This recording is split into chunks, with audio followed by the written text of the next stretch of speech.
Joe Harding is a man in his late 70s. By now, he should be enjoying his well-deserved retirement. But that's not the case at all. His pension deposits have stopped coming nearly at the same time that his mortgage rate suddenly tripled. He's trying to discuss the situation with his bank manager, Chuck. But the man is just useless. Joe tells him about the foreclosure notice he's received, which means he could soon lose his home. Instead of helping him, Chuck is evidently focused on himself. That's because it was Chuck himself who once reassured Joe about that mortgage and said the rate was very unlikely to go up. Now he's saying that the yellow notice is no biggie. It's the red one he should avoid. Of course, he has no practical suggestion on how to do that with zero money coming in. About to lose his patience with this guy, Joe asks if he can talk to someone less stupid. That's when 3 masked men arrive with machine guns and announce their robbery intentions. Everyone has to be on the floor and in a specific position. While Chuck begins to freak out, Joe complains of back pain and one of the robbers lets him sit up. They begin to chat and Joe even offers his wallet, but his new friend says they don't take advantage of the elderly. He does take Chuck's wallet, especially after seeing the yellow notice. The whole thing is over in less than 2 minutes, reminding everyone that a shootout is always messy. The trio advises them to wait 90 seconds before calling the cops. The experience has a very different effect on Chuck, who is now wetting his pants, and Joe, who actually looks a little inspired. Detective Hamer is the one responsible for investigating the robbery. Joe had a chance to get a good look at the robber's neck tattoo, but Hamer talks to him in a patronizing way and seems to dismiss his contribution as a witness due to his age. Joe's daughter picks him up at the station. His granddaughter Brooke is in the car too. She finds it very cool that her grandpa's been in such an adventure, but her mom is not as excited.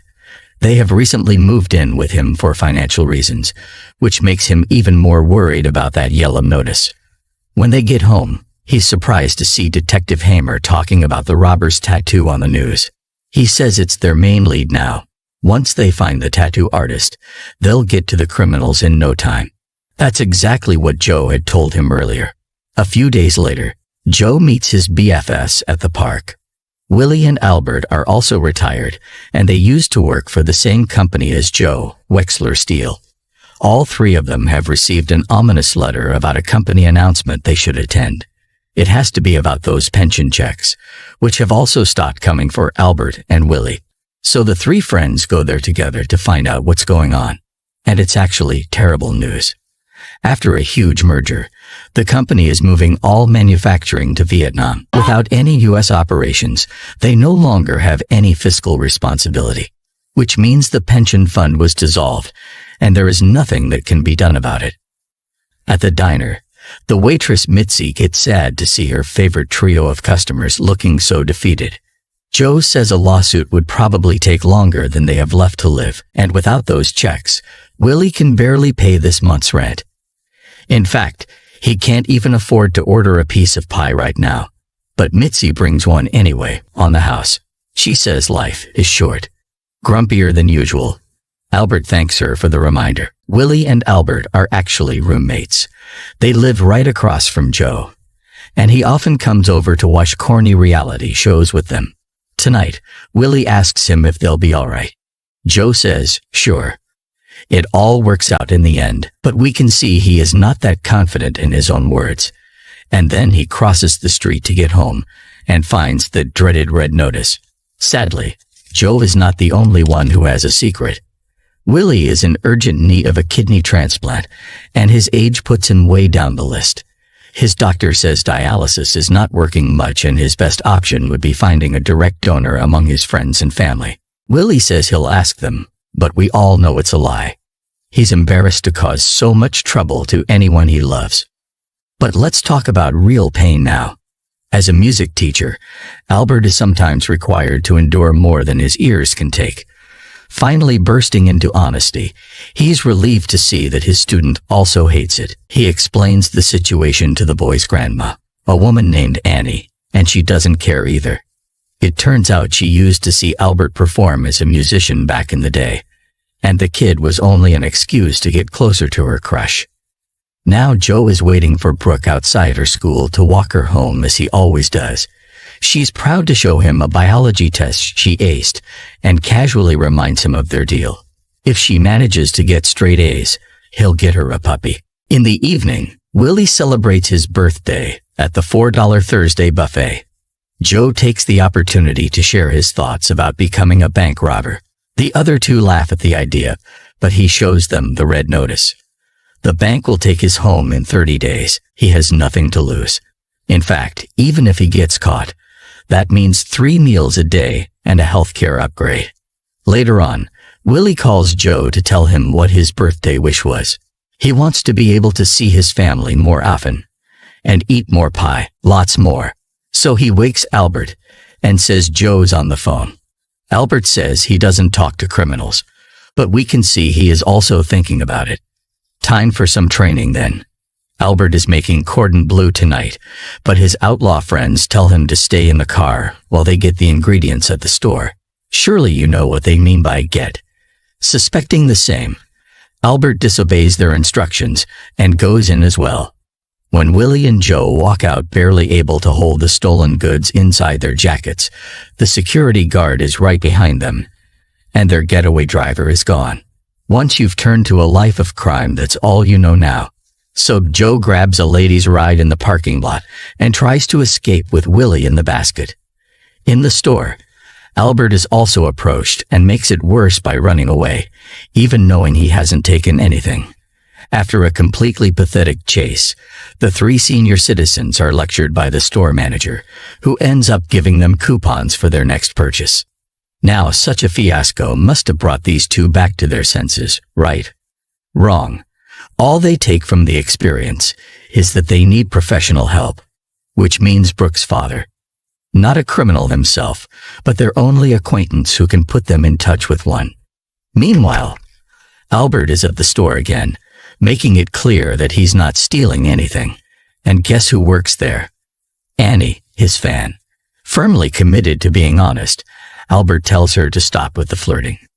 He's not looking for a relationship. Annie doesn't take no for an answer and convinces him to come over for dinner. Dinner ends up turning into something else. In the morning, Albert is in a much better mood. He's even nice to Mitzi, who wonders what the hell happened. It doesn't last, though. The newspaper says the Wexler Pensioners Fund will be used to pay current debtors, and the liquidation will be managed by the same bank that is about to take Joe's home, which is also Willie and Albert's bank. Poor Mitzi comes back at the wrong time and gets to see the usual Albert again.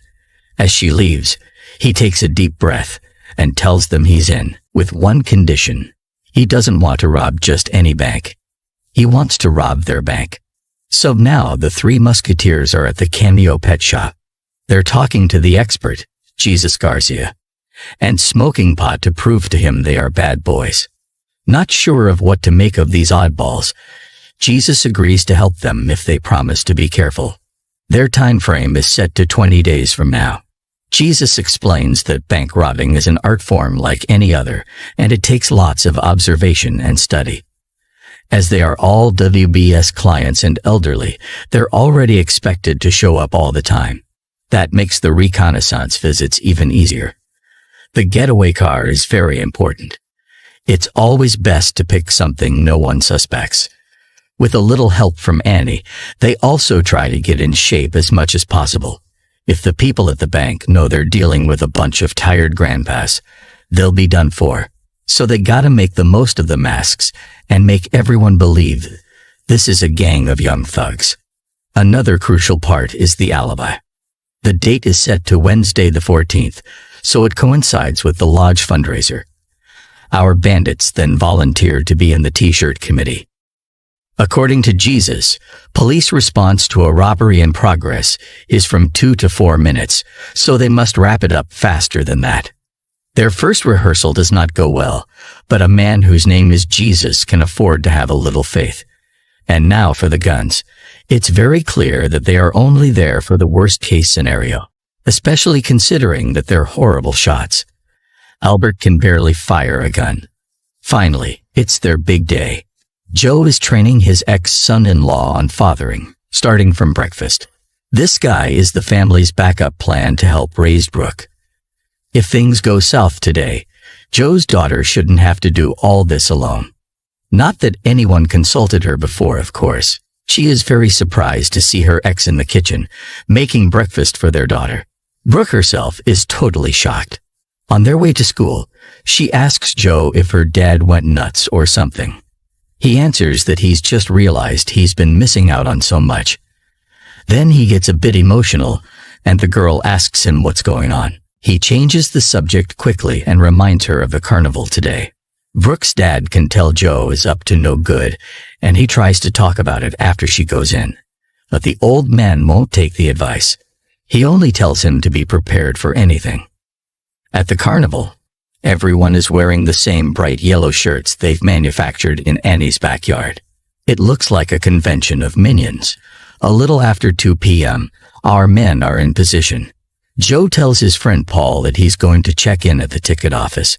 Albert is at the cotton candy booth, and Willie is wearing a Frankenstein suit.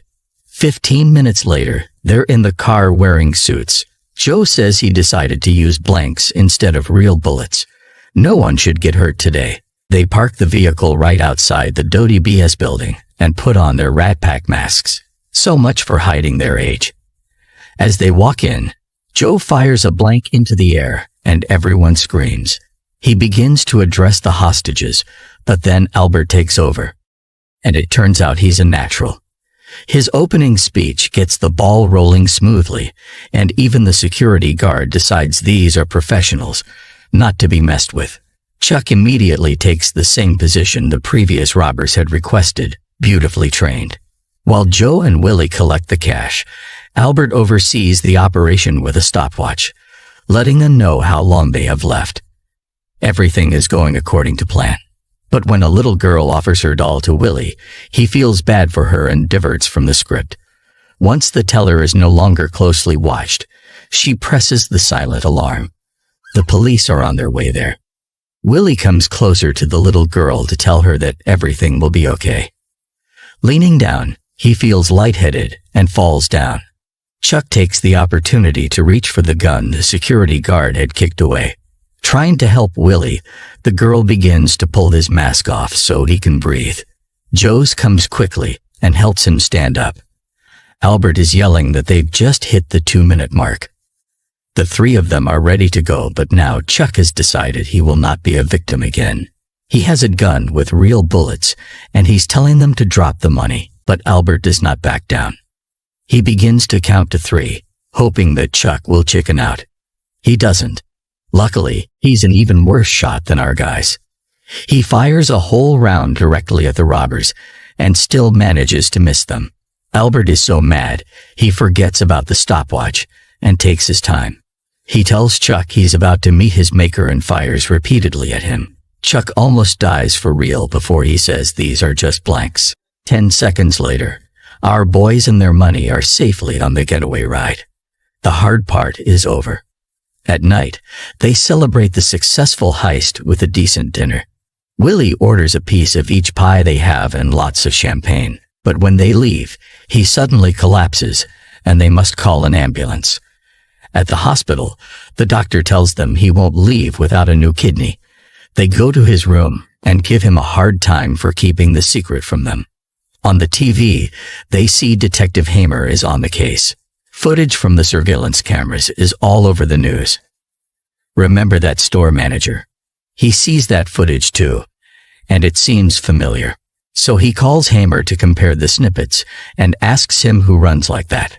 The detective says he'll need a copy of that. Joe is watching Brooke's game next to her dad when the cruises come screeching. They've already picked up Albert, and the FBI is interrogating Willie at the hospital. And this is when our heroes really shine. Their story is airtight, and the carnival surveillance confirms it all. Joe is wearing a gray flat hat when he heads to the ticket booth around 2 p.m. Getting there, there's no cameras to show him putting it on someone else. So when the police ask, the ticket buyer can't really tell old guys apart. Willie had it easy, simply swapping costumes inside the haunted house. Albert was the most elaborate alibi. The footage proves he spent a whole hour in the bathroom. Hamer does find it hard to believe, but he blames it on diverticulitis. Those stalls are so closely stacked together, the cameras couldn't catch his escape.